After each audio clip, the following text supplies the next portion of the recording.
Hello दोस्तों, नमस्ते, प्रणाम। आज हम आप लोग के एगो फिर साझा जगावे के गीत सुनाओ तनी। और एमे मतलब कि बेटी और बहू दोनों लोग का नाम धके गीत गावल जाला।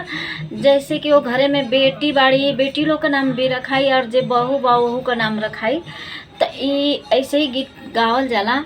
आप लोग समझ ले लो, अगर अच्छा लगी तो गायब लो। हमके तो बहुत अच्छा लगेला। आप लोग के कैसे लगे कमेंट करब लो। हे बढ़सु दही के दहेड़िया, घी वही के रे गागरी।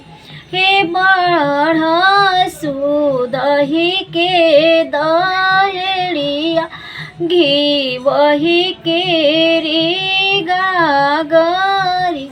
हे बढ़सु कवनी देई के सासुर कवनी देई के नैहर।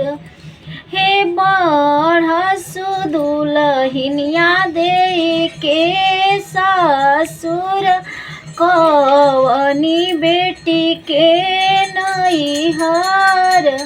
हे बढ़सु दही के दहेड़िया, घी वही के रे गागर।